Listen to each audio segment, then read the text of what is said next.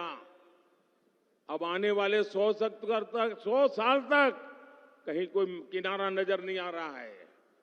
और इसलिए आज कांग्रेस गरीब को नफरत करने लगी है।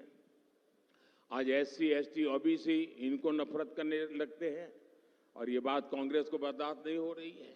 भाइयों बहनों, कांग्रेस एससी, एसटी, ओबीसी को बहुत नाराज है। उनकी वोट बैंक चली गई है, और इसलिए हम नई साजिश रच रहे हैं। उन्हें नई साजिश रची है। साथियों,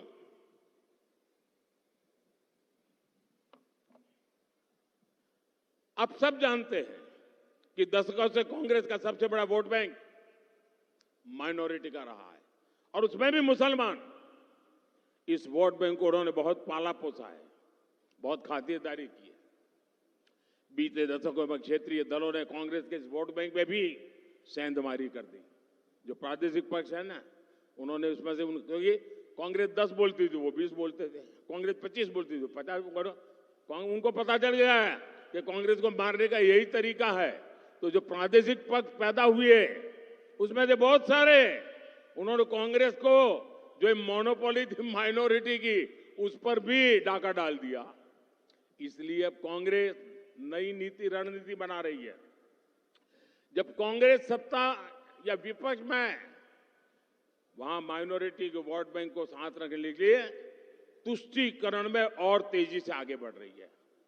कांग्रेस ने अल्पसंख्यकों को अपने साथ रखने के लिए ओबीसी और दलितों के आरक्षण का कोटा मुसलमानों को देना तय किया है।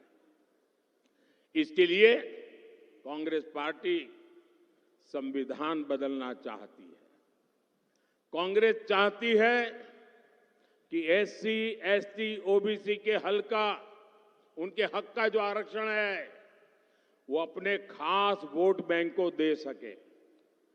कांग्रेस की इस साजिश के बारे में पहले ना कांग्रेस के दरबारी कुछ कहते थे, और ना ही उनके लोग।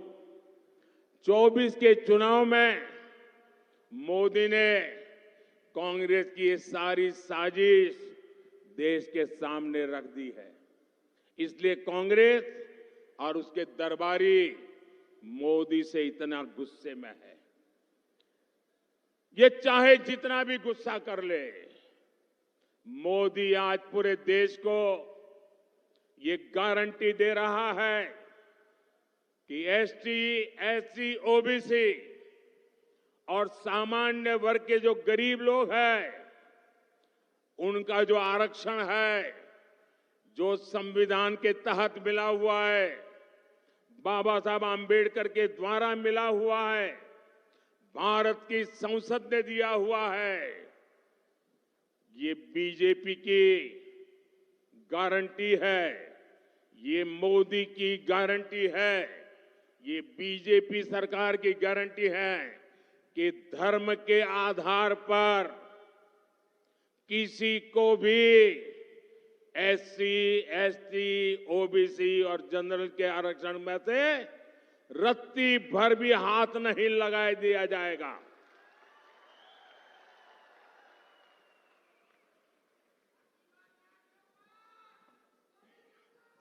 मैं जरा आज सरदार साहब की भूमि से इस शाही परिवार को चुनौती देता हूं। सरदार साहब ने जिंदगी दी थी, अब मैं उनका स्मरण करके दे रहा हूं। मैं सरदार साहब की भूमि से शाही परिवार के शाहजादों को चुनौती देता हूं। मैं सरदार साहब की भूमि से पूरी कांग्रेस को और उनके चट्टे बट्टों को चुनौती देता हूं। मैं उनकी पूरी इकोसिस्टम को चुनौती देता हूं। और मेरी 3 चुनौतियां हैं और मैं मीडिया को भी चुनौती देता हूं। जिन शब्दों में मैं कह रहा हूं, उस शब्दों में छाप करके दिखाइए।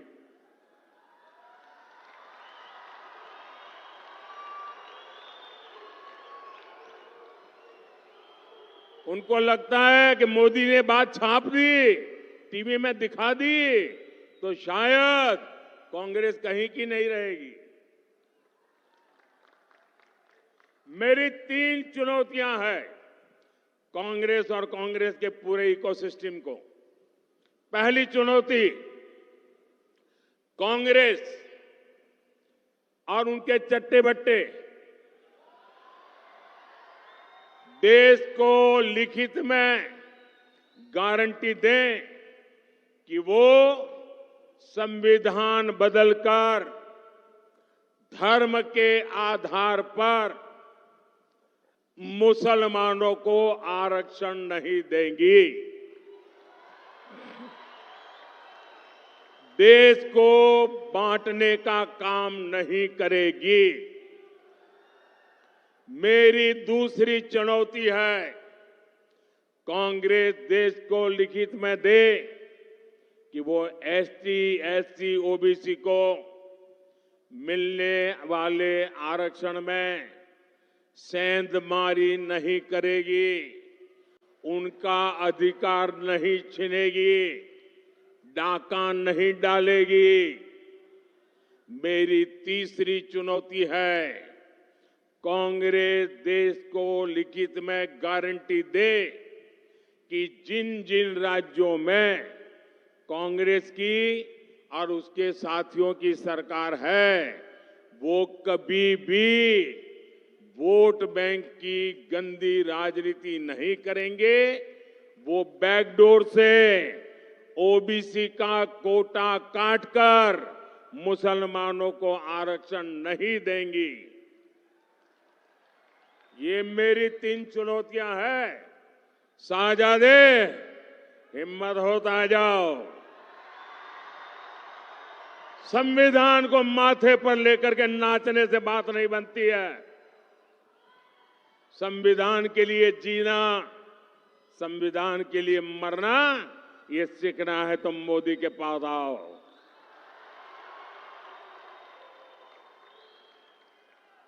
मैं जानता हूं कांग्रेस मेरी ये चुनौती नहीं स्वीकार करेगी, क्योंकि इसकी नीयत में खोट है। साथियों, भारतीय जनता पार्टी ने पहले भी कहा है, आज भी कहा है, देश की एकता और अखंडता के लिए, देश के सर्वांगीण विकास के लिए हमारे एससी एसटी समुदाय, हमारा ओबीसी समुदाय, हमारे जनरल समुदाय के गरीब वर्ग, उनको जो अधिकार मिले हैं उन अधिकारों को न कभी हम हाथ लगाएंगे और न ही हम किसी को हाथ लगाने देंगे। साथियों, इंडी गठबंधन की एक और रणनीति की पोल उसके ही नेता ने देश के सामने खोल दी है। अब इंडी गठबंधन ने मुसलमानों से वोट जिहाद करने को कहा है। अब बताइए, हमने लव जिहाद सुना था, लैंड जिहाद सुना था और वोट जिहाद, और वो भी पढ़े लिखे मुसलमान के परिवार से बात आई है। सामान्य मदरसा से निकले हुए किसी बच्चे ने नहीं कहा है। हाईली क्वालिफाइड फैमिली और कांग्रेस के वरिष्ठ पद पर बैठे हुए परिवार, ये मुसलमान परिवार ने कहा है, नारा दिया है वोट जिहाद करो। आप जानते हैं ना जिहाद का मतलब क्या होता है? जिहाद किसके खिलाफ किया जाता है? इंडी गठबंधन का साफ कहना है कि सारे मुसलमानों को एकजुट होकर वोट देना चाहिए। इंडी गठबंधन ने लोकतंत्र के उत्सव में वोट जिहाद की बात करके लोकतंत्र का भी अपमान किया है, संविधान का भी अपमान किया है। और कांग्रेस के एक ने भी नेता ने अभी तक इसका विरोध नहीं किया है, मौखिक सम्मति दे दी है। ये वोट जिहाद की बात भी कांग्रेस की तुष्टीकरण की नीति को ही आगे बढ़ाती है। एक तरफ इंडी गठबंधन एसटी, एससी, ओबीसी सामान्य वर्ग को बांटने में जुटा है और दूसरी तरफ वोट जिहाद का नारा लगा रहा है। आज समझ सकते हैं कि इंडी गठबंधन के इरादे कितने खतरनाक हैं। साथियों, मैं बहुत लंबा बोल गया भाई। मारे आजे 4 સભાઓ કરીને રાત્રે કલકત્તા પહોંચવાનું છે। અહીંથી સુરેન્દ્રનગર, જુનાગઢ, જામનગર ને ત્યાંથી કલકત્તા, આટલું પૂરતું છે ને? હવે વિજય પાક્કો ને? વધુમાં વધુ મતદાન થશે ને? મતદાનના જૂના રેકોર્ડ તોડીશું। ગમે તેટલી ગરમી હોય તો એ તોડીશું। 7મી મે હવે 5 જ દાડા બાકી રહ્યા છે ને ભાઈ। હવે આ 5 દાડા તો પૂરી તાકાત લગાવવી પડે હો। સમાજના બધા વર્ગોને જોડે લઈને આપણે આ વખતે ગુજરાતમાંથી બધી લોકસભાની સીટો તો મોકલવાની જ છે અને મને ખાતરી છે કે તમારો દીકરો ત્યાં બેઠો હોય અને તમે કમળ ના ચડાવે એવું બને કાંઈ? અને મને તો કોઈએ કહ્યું સાહેબ ગુજરાતમાં તો તમે પ્રચાર માટે ના આવો, પણ હું પ્રચાર કરવા આવ્યો જ નથી। હું તો તમારા દર્શન કરવા આવ્યો છું, તમારા આશીર્વાદ લેવા આવ્યો છું અને તમારા બધાનો ઉત્સાહ જોઈને મને ઉર્જા મળે એટલા માટે આવ્યો છું। પણ આપણે બધા પોલિંગ બૂથ જીતવા છે ભાઈ, જીતીશું। અને મારો તો આગ્રહ છે કે સવારમાં દરેક પંચના પ્રમુખ 25-25, 30-30 વોટરનું થાળી વગાડતા વગાડતા, ગીત ગાતા ગાતા લોકશાહીનો ઉત્સવ મનાવતા મનાવતા વોટ આપવા જાય। લોકશાહીનો ઉત્સવ હોવો જોઈએ। ખાલી પોલિંગ બૂથ પાસે ફુગ્ગા લાગે એવું નહીં, આખા પોલિંગ બૂથના બધા ઘરોમાં ઉત્સવનું વાતાવરણ હોય ભાઈ। લોકશાહી છે અને દીકરો આપણો ત્યાં બેઠો છે ભાઈ। તો ગુજરાતે તો જબરદસ્ત ઉત્સવ મનાવવો જોઈએ। ગમે તેટલી ગરમી હોય, રજાઓનો ઢગલો હોય સામે, તો પણ પહેલું કામ મતદાન, પછી જલપાન। આપણા ત્યાં આણંદમાંથી અમારા સાથી ભાઈ મિતેશ પટેલ અને ખેડાથી અમારા સાથી ભાઈ દેવુસિંહ ચૌહાણ અને ખંભાત વિધાનસભામાં ભાઈ ચિરાગ પટેલ આ અમારા ત્રણેય સાથીઓને આપ વિજયી બનાવો. મારી સાથે બોલો, ભારત માતા की, भारत माता की, भारत माता की जय सरदार, जय सरदार, जय सरदार.